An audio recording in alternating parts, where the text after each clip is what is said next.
오늘 YBS 출애굽기 27장 우리 함께 보시겠습니다. 출애굽기 27장 1절부터 8절까지 말씀을 한번 같이 보실게요.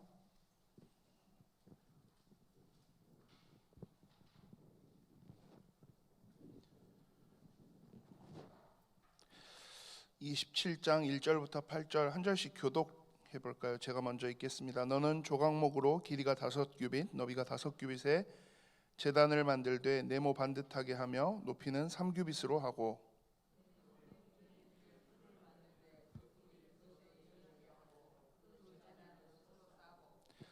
재를 담는 통과 부삽과 대야와 고기 갈고리와 불 옮기는 그릇을 만들되 제단의 그릇을 다 노스로 만들지며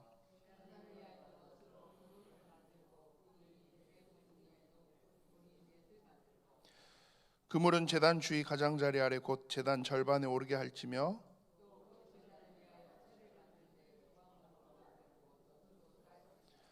제단 양쪽 고리에 그 채를 꿰어 제단을 매게 할지며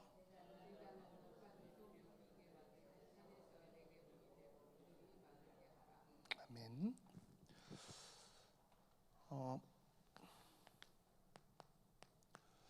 성막에 대해서 지금 계속 우리 이제 하나님이 이렇게 규정들을 알려주고 계시는 그 흐름 속에서 있어요.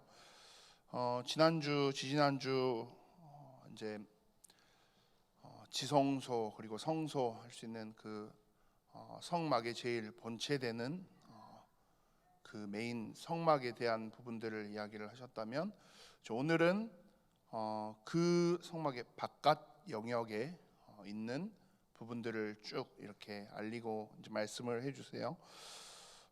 그 첫 번째 지금 먼저 오늘 본문 1절부터 8절 읽었는데요. 여기서 보면 제단을 만들어라 라고 말씀하세요. 그리고 이 제단을 이제 어떻게 만들지 이야기를 하시면서 정사각형의 제단이에요. 보니까 길이와 너비가 5규빗으로 똑같이 되어 있고 네모 반듯하게 하라 이렇게 표현을 하시잖아요. 그러니까 그냥 이렇게 숫자만 이야기하셔도 되는데 네모 반듯하게, 그러니까 딱 정확한 규격에 맞춰서 정사각형으로 이 제단을 이제 만들어 올리라 이거죠. 그래서 제단은 정사각형이 안 그려졌는데 그러니까 이렇게 5규빗으로 가로 세로가 되고요. 높이는 이제 3규빗 정도 올라오도록 이렇게 말씀을 하세요. 그러면서 그 제단을 만들고 그 제단을 통해서 이제 해야 될 것들을 이렇게 쭉 이제 자세하게 말씀을 하시는데, 모퉁이에 뿔도 이 네 모퉁이에 이렇게 뿔도 하나씩 세우라고 말씀하시고요. 그리고 이제 그 제단을 통해서 할 일들 뭐겠어요? 여호와 하나님께 온전히 번제 제사를 드리는 장소거든요, 여기가. 그래서 그걸 할 수 있는 이제 모든 기구들 또 어떻게 할지, 또 중간에 보면 노스로 그물도 만들어라라고 해요. 그래서 이제 그 흔히 이제 학자들 사이에서는 이 부분에 대해서 굉장히 많은 의견들이 있기도 하는데, 뭐 이걸 저희가 너무 막 복잡하게 생각하기보다는 표현이 좀 어쩔지 모르지만 그 제단이라는 그 곳에서 결국 하는 행위적인 측면에서요, 번제라는 것 자체가 드려진 제물을 불로 태우는 장소예요. 그러니까 뭐가 필요해요? 그 불을 피울 수 있는 불 피우는 연료가 필요하고, 그 불이 활활 타오르면서 제물을 태워갈 수 있도록 하는 바람구멍도 필요하고요. 그런 모든 것들, 그리고 그 제물이 그냥 그대로 불 위에 던져진 채로 하면 불이 꺼지잖아요. 당연히 우리 보통 뭐 캠핑 가거나 어디 가거나 뭐 고기 먹으러 가면 어떻게 해요? 공간이 띄워져 있잖아요. 그걸 위한 그 개념으로 조금 너무 어떻게 이 거룩한 성막의 제단을 그렇게 비교를 하나 좀 그것 때문에 고민을 하긴 했는데 이해를 여러분들이 조금 쉽게 하시려면 그냥 딱 그 개념으로 생각하시면 좋아요. 그래서 사진을 한번 먼저 하나를 보여주시면 제단의 구조에 대한 사진, 아마 이런 구조이지 않을까라고 이제 생각을 해요. 그렇게 해서 보면 중간에 이제 이렇게 그물이 있고 또 아래쪽에도 그물이 있고 이 과정들을 통해서 저 안에 이제 불을 피울 수 있도록 숯을 넣고 그리고 그 제물을 하나님 앞에 올려드리는 과정 속에서 필요한 기구들에 대한 것들을 이렇게 쭉 이제 말씀을 하고 있죠. 근데 이 출애굽기 27장에서 사실 저는 개인적으로 제일 중요한 내용 중에 하나가 계속 반복되는 단어가 하나가 있어요. 계속 제단 다 지금 뭘로 만들어라라고 이야기해요. 재료가 딱 하나로 통일돼 있어요. 놋으로. 그리고 이제 27장 9절부터 보면요, 성막의 뜰에 대해서 이제 하나님이 말씀을 해요. 자, 그러면 이 뜰을 어떻게 만들 건지 이제 명령하시는 내용을 보면, 너는 성막이 뜰을 만들지니 남쪽을 향하여 뜰 남쪽의 너비가 100규빗의 세마포 휘장을 쳐서 그 한쪽을 당하게 할지니 그랬어요. 그러니까 남쪽으로 몇이요? 100규빗. 그리고 여기에 이제 기둥을 20개를 세워요. 그러면 100규빗에 기둥 20개 세우려면 나누기 해보면 5규빗당 하나씩 기둥이 이제 뭐 들어간다 그런 거겠죠. 뭐 이거야 뭐 중간중간 당연히 이 휘장들을 딱 고정하고 할 수 있으려면 중간중간 기둥이 이제 필요한 거니까 뭐 이거는 그렇게 막 중요한 내용들은 아닐 수도 있는데요. 여기서도 보면 그 받침, 기둥의 받침을 또 뭘로 하라고 말씀해요? 놋으로.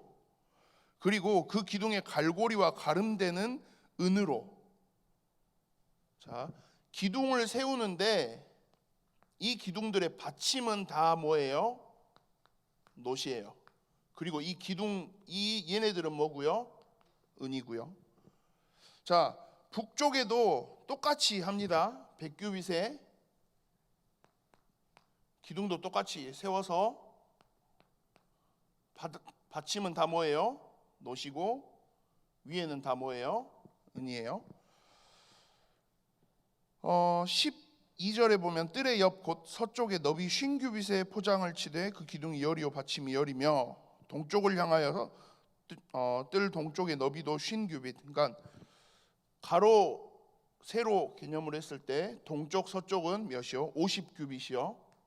그러면 절반이라는 거죠. 여기 딱 절반 사이즈로 이렇게 가로로 긴 직사각형의 모양으로 이렇게 해서 여기도 똑같이 이제 기둥을 세워요. 아까 5규빗당 하나 계산이니까 50규빗이니까 기둥이 몇 개인 거예요? 10개인 거죠. 그리고 그 기둥들 다 지금 공통되게 하시는 이야기예요.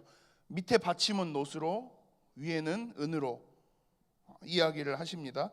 그리고 동쪽을 향해서 이제 이야기를 하시면서 동쪽은 그냥 여기 남쪽, 북쪽, 서쪽은 다 그냥 이렇게 해서 세마포를 쭉 그냥 쳐버리는 건데 말 그대로 이제 그 막으로 역할을 하는 거죠. 병 역할을 하도록 하는 거죠.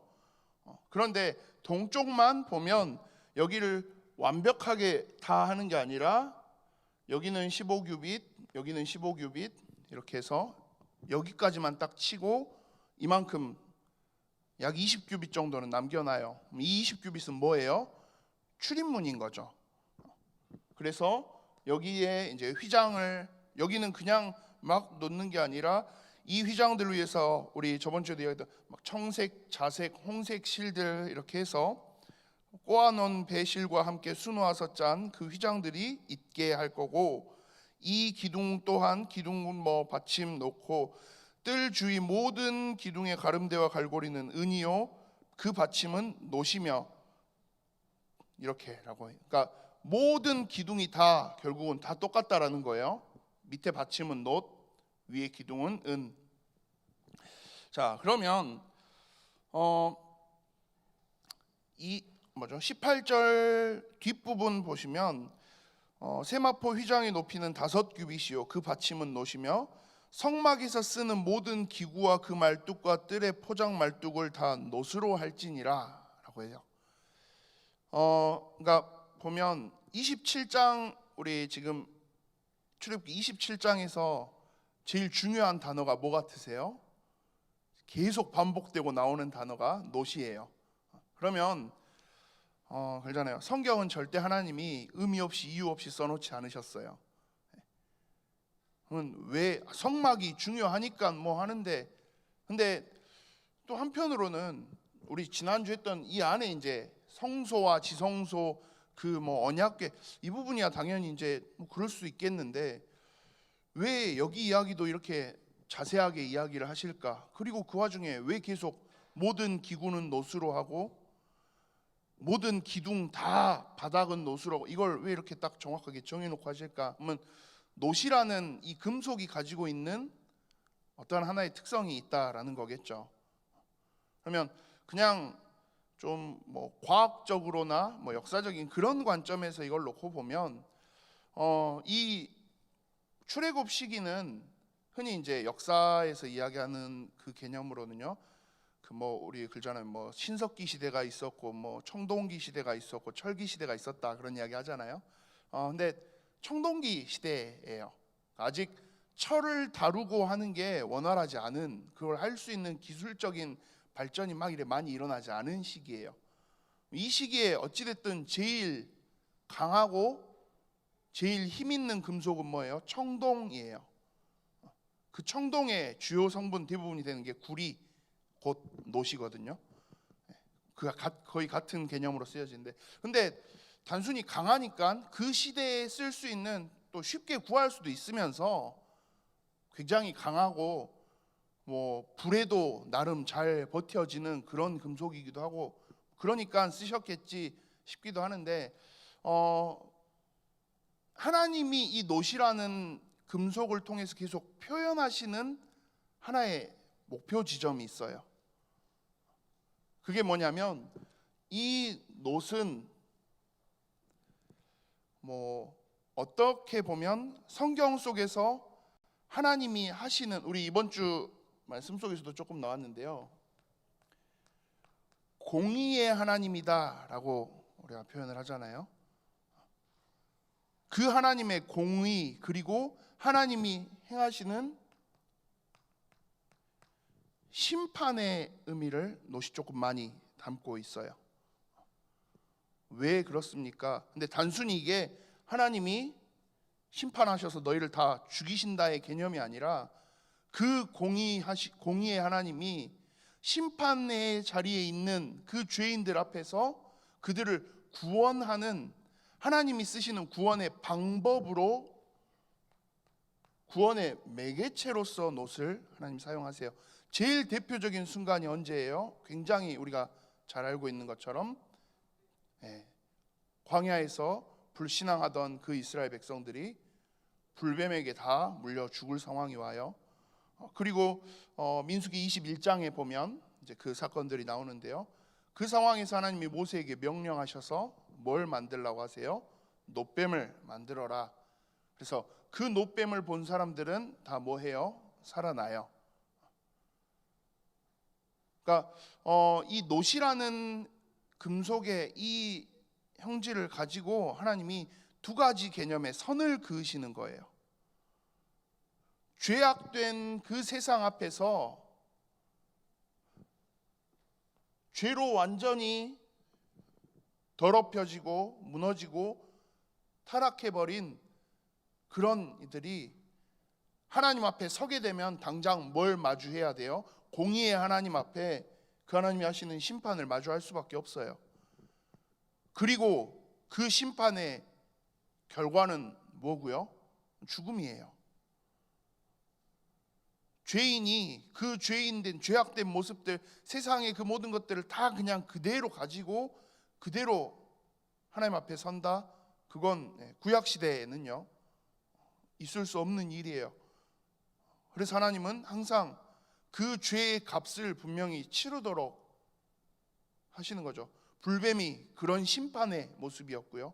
그 속에서 너희가 진짜 이 죄에서 벗어나고 이 죄에서 돌아오고 회개하고 하나님 앞에 온전히 회복되어질 수 있는 그 구원의 길로서 보여주셨던 상징이 놋뱀인 거죠. 그래서 우리가 이 놋뱀 자체를 예수님을 또 바라보는 그 형상으로 우리가 설명하기도 하는데요. 그러니까 놋이라는 매개체를 그렇게 사용하시면서 그 놋을 지금 일부러 이 성막의 외부 지역, 바깥 지역에 있는 곳들을 다 전부 다, 특히 제단 같은 경우는 뭐 기둥은 그래도 놋은 섞이기라도 했는데 제단은 지금 어때요? 모든 걸 다 놋으로 그냥 만들어라요. 제단도 그 안에 쓰이는 기구도 뭐 그물까지도 다 놋으로 만들어라. 그러면 이 성막 안에서 놋을 통해서 하나님이 하시고 싶은 이야기, 왜 놋이라는 이 금속을 계속 강조하시느냐라고 했을 때 이 제단의 역할 또한 뭐예요? 이 제단의 제일 본질, 하나님 앞에 희생제물을 가지고 와서 제사하는 거예요. 그리고 그 희생제물이 필요한 이유는 뭐죠? 그 희생제물이 왜 죽어야 되죠? 우리의 죄값을 이 희생제물이 치르는 개념이잖아요. 그러니까 놋을 통해서 하나님은 너희의 죄인 된 그 모습 그대로 가지고 하나님 앞에 설 수 없다라는 걸 지금 알리시려고 하는 거예요.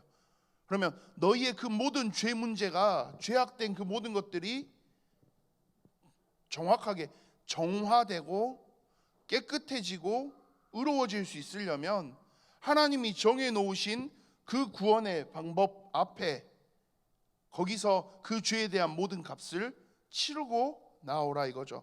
제단을, 그래서 그 성소를 들어가기 전에 그 성소 앞에, 성소는 여기에 있어요. 지난주 우리 쭉 이제 함께 설명드렸던 뭐 네 장막으로 해서 쌓아놓은 이 성소가 이제 이 안에 있는 거고, 여기 이렇게 해서 지성소, 성소 이렇게 있는 거고, 지금 오늘 이 제단은 그 앞에 여기에 이렇게 만들어 놓는 거예요. 그러면 뭐예요? 들어와서 입구도 하나예요. 입구를 왜 하나만 만들어 놓습니까? 여기저기 입구를 다 자유롭게 열어놔도 되는 거 아닙니까? 아니, 이것도 어떻게 보면 하나님이 분명히 바라보시는 목표 지점이 있어요. 오직 하나님께 나아갈 수 있는 길은 하나님을 만나고 하나님과 함께하고 하나님께 주신 하나님 은혜를 입는 그 길을 지금 설명하시는 거예요. 유일한 문, 한 문을 통해서만, 그리고 그 문을 통해서 와야만 어디 앞에 설 수 있어요? 이 제단 앞에 설 수 있어요. 내 모든 죄를 하나님 앞에 내어놓고 그 죄의 값을 이 희생 제물을 통해서 치르면서 한 생명을 죽여가면서까지 이 죄에 대한 모든 것들을 다시 처절하게 내가 되새기고 내가 다시는 이 죄의 자리에 서지 않으리라. 이 희생 제물, 사실 우리가 생각하는 희생 제사 뭔가 되게 언약적이고 거룩하다라고 생각하시지만, 전에 뭐 담임 목사님도 한번 그 이야기 하신 적 있잖아요. 어린 양, 목사님 대학 때 아이들한테 이 희생 제사 이거 가르쳐 줘야 된다고 양 목장 가서 잡아가지고 했다가 난리가 났다고. 왜요? 양 목다고 피하고 그 얼마나 실제로 보시면 잔인한데요.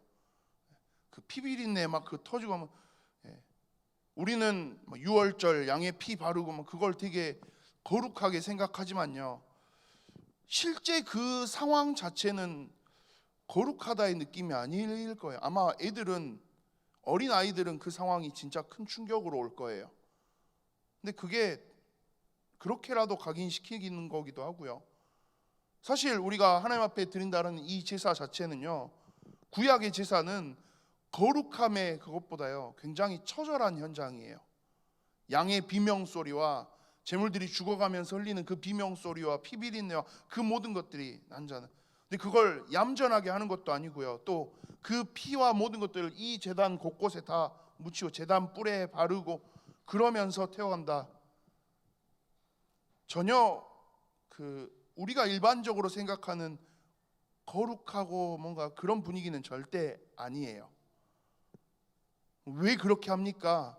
그걸 통해서 하나님이 하시고 싶은 이야기가 있어요. 뭐요? 이 죄를 가지고 하나님 앞에 서는 거 절대 안 된다는 거예요. 그리고 이 죄의 값이, 이 죄로 인한 대가가 얼마나 처절한지를 지금 너네가 실감하라는 거예요. 이 제단 앞에 서서 죽어가는 그 제물과 피가 쏟아지고 모든 것들이 다 갈라지고 불태워지는 그 보면서 어떻게 보면 굉장히 참혹한 그 현장을 보면서 죄에 대한 경각심과 무게, 진짜 그 무거움을 온전히 우리가 느껴야 된다라는 거예요. 그걸 위해서 어떻게 보면 하나님이 이 성막을 이렇게 구성하세요. 그리고 이 제단을 지나가서야 비로소 어디에 이를 수 있어요? 하나님 앞에 하는 거예요. 근데 이게요, 지금 우리에게 있어서도 사실 마찬가지예요. 이 성전 성막의 모든 여정들이 딱 그 바라보는 모델 케이스 때는 예수님이 있기 때문에 그 예수 그리스도의 십자가, 그 예수님의 십자가에서의 죽으심, 그 예수님의 십자가 보혈의 능력이 있기 때문에 우리가 겨우 이제는 그렇지만 담대히 어디를 향해서 나아갈 수 있어요? 하나님을 향해서 나아갈 수 있어요. 심지어는 그 예수 그리스도의 보혈의 능력으로 인해서 하나님 우리를 뭐 하셨어요? 당신의 자녀 삼으셨어요. 다른 문은 없어요. 오직 한 문, 예수 그리스도를 통해서만, 그리고 그 예수 그리스도의 십자가의 죽으심, 내 죄를 위해서 예수님이 십자가에서 죽으셨다라는 그 영적인 실제의 사실, 그거 우리가 처절하게 딱 느끼고, 근데 이걸 우리가 예수님이 다 해결하셨으니까 이제 나는 그냥 막 살아도 됩니까? 그거 아니죠. 그걸 기억해야 돼요. 우리가 이 죄라는 거 내가 얼마나 처절하게 싸워가야 되는 것인지. 죄책감에 짓눌려서 살아갈 필요는 없어요. 나는 죄인이어가지고 그렇게 살라는 말은 아니에요. 그렇지만 이제는 나는 죄랑 아무 상관없어요, 나는 그냥 막 살, 그것 또한 당연히 아니에요. 이 성막을 통해서 하나님이 지금 이야기하시고 싶은 거, 일부러 놋을 강조해 가시면서 이 제단, 그리고 이 성막을 전체를 구분하는 바깥 외부 세상과의 본격적인 구별 지점이 되어지는 이 성막을 밑에 받치는 기둥의 받침을 전부 다 놋으로 해라 라는 이야기는 뭐냐면 세상의 것들이 그대로 하나님 앞으로 나올 수 없다라는 거예요. 놋은 그래서 죄와 하나님 사이를 구분하는 매개체의 역할을 해요. 그 놋을 통해서 뭘 떠올리라는 거예요?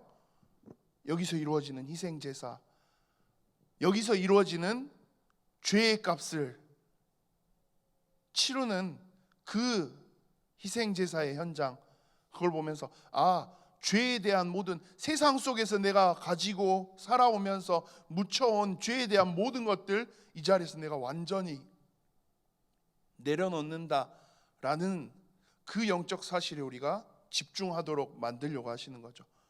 그거 없이는 하나님 앞으로 나아갈 수가 없어요. 그 문제 해결되지 않고는 하나님과 함께하는 자리에 절대 설 수 없어요.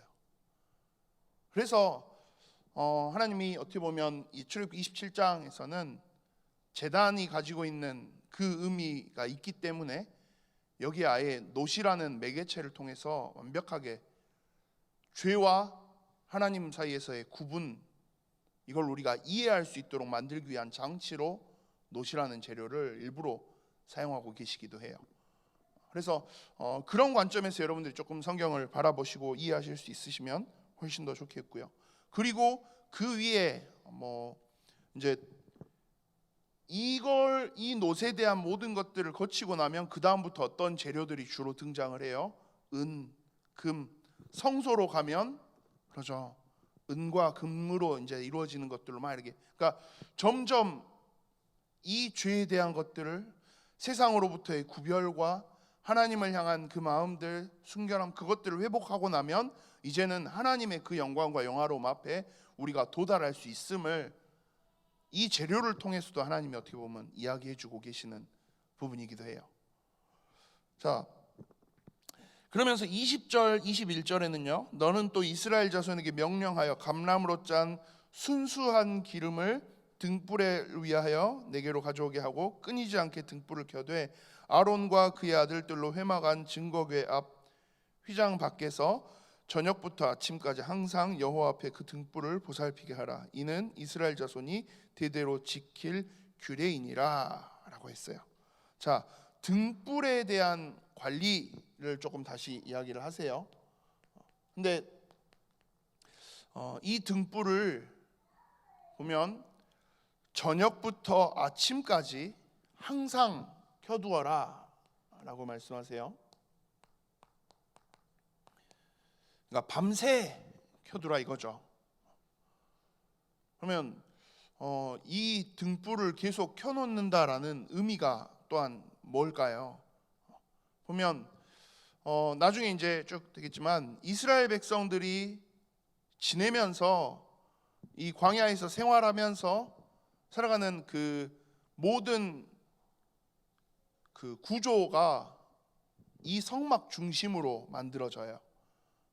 그래서 12지파들한테 텐트 칠 자리를 다 주는데요, 이 성막 위, 아래, 좌우 이 성막을 가운데 놓고 움직이도록 해요. 문도 다 성막 방향으로 내도록 해요. 그러니까 아침에 일어나서 문 열고 나오면 앞에 보이는 게 뭐예요? 성막이에요. 근데 낮에는 보여요, 성막이. 근데 밤에는 어때요? 그게 잘 안 보이기도 해요. 물론 뭐 구름기둥, 불기둥으로 인도하시고 밤에는 불기둥으로 인도하시니까 그러기도 하겠지만 성막 안에 그 공간에 대한 방향성, 그걸 밤에도 이스라엘 백성들이 절대 잊지 않도록 하기 위해서 어떻게 보면 그 불 그거 조금 킨다고 그게 뭐 합니까? 하지만 상징적으로 하나님 일부러 말씀하시는 거죠. 이 등불을 밤 시간에는 항상 켜놔라. 그래서 뭐예요? 하루 종일 해가 떠 있든지 해가 져 있든지 하나님이 언제나 이 성막에서 임재하시면서 이스라엘 백성을 지키시고 보호하시고 인도하신다는, 그래서 하나님의 동행과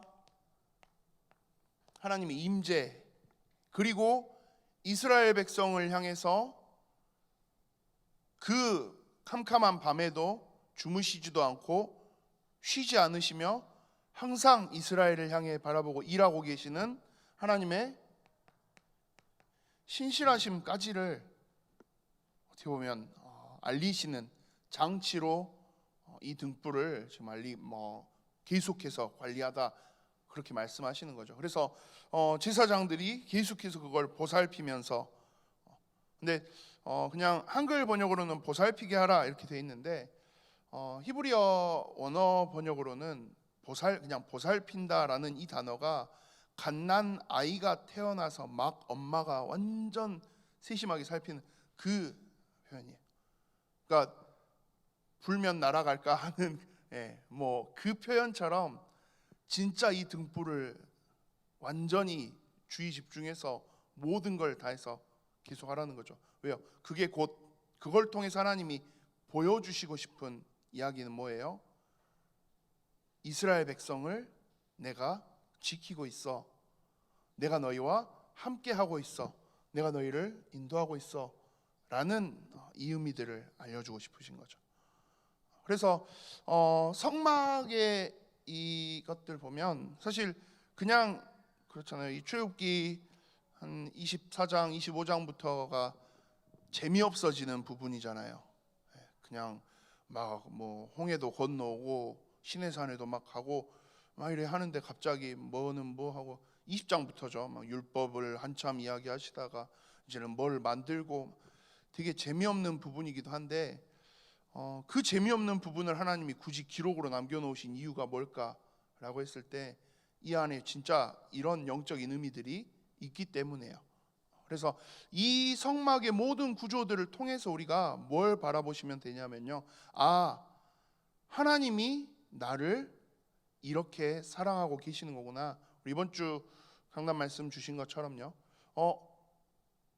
이 성막을 통해서 나를 구원하신 예수 그리스도의 그 사역이 얼마나 큰 것인지, 그 예수 그리스도의 십자가 없었으면 나는 어떤 삶을 살아갔어야 했을지, 조금 반대로 생각해 보면요, 예수님 아니었으면 우리 이거 평생 하고 살았어야 돼요.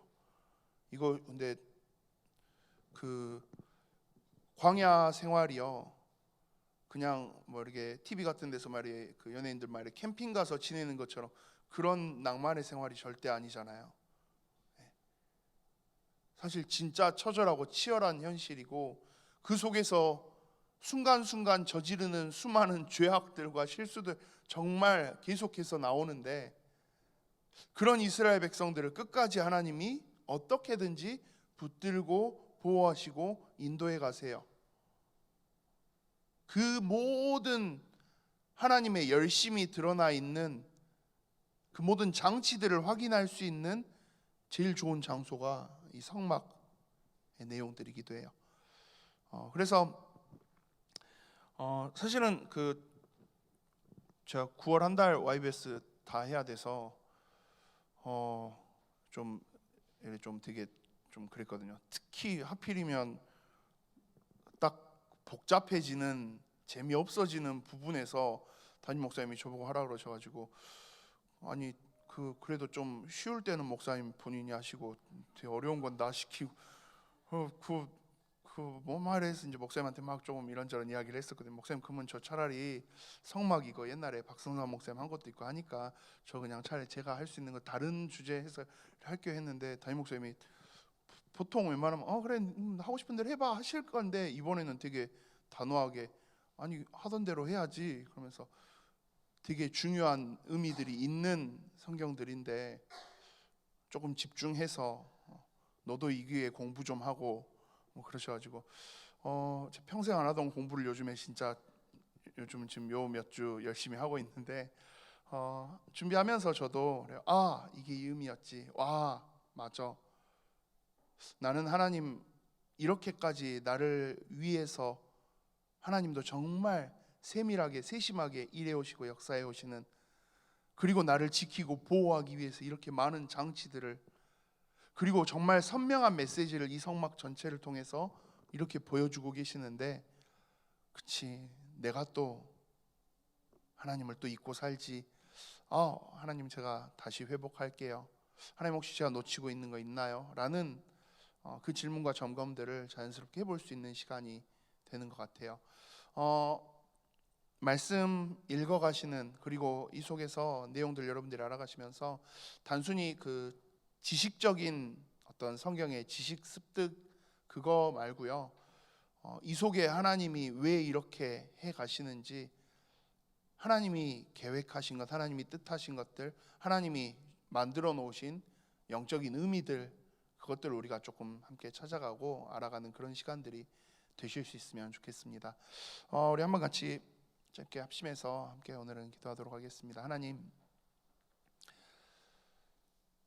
죄악된 이 세상 앞에서 때때로 너무나도 쉽게 나도 그 죄악된 모습들을 손잡아 버리고 함께하는 실수들을 범하면서 살아갑니다.